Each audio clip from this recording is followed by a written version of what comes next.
Pemirsa, 2 pekan jelang Fornas ke-6 di Sumatera Selatan sudah teregistrasi 9.420 penggiat olahraga rekreasi dari 30 provinsi di Indonesia. Panitia memberikan perpanjangan waktu untuk 4 provinsi lainnya seperti Papua, Maluku Utara, Sulawesi Barat, dan Sulawesi Utara agar dapat segera melakukan registrasi keikutsertaan.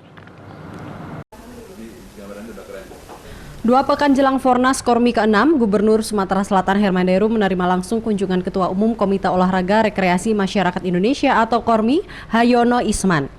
Seperti telah disampaikan sebelumnya, kesiapan Sumatera Selatan sebagai tuan rumah Fornas ke-6 sudah mencapai 90%, baik dalam persiapan infrastruktur dan fasilitas tempat olahraga di Jakabaring Sport City Palembang dan Kabupaten Ogan Ilir.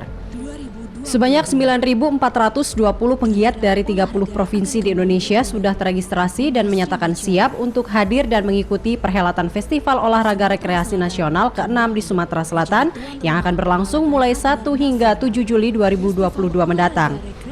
Panitia masih memberikan perpanjangan waktu bagi 4 provinsi lainnya seperti Papua, Maluku Utara, Sulawesi Barat, dan Sulawesi Utara untuk melengkapi berkas data administrasi kepesertaan hingga 18 Juni 2022 mendatang.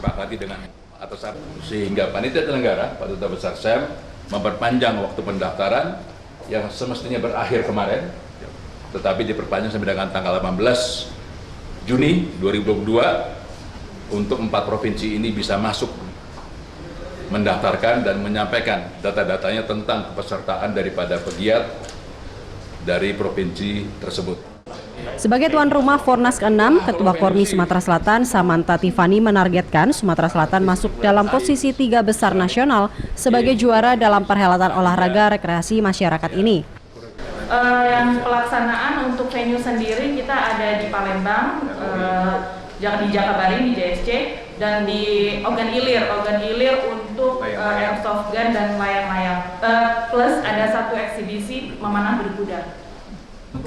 Panitia pelaksana memverifikasi sebanyak 55 inorga dan 10 eksibisi siap mengikuti Fornas ke-6 Sumsel yang akan dilaksanakan di Kota Palembang dan Kabupaten Ogan Ilir. Dari Palembang, Muhammad Riza Fahlevi, iNews melaporkan.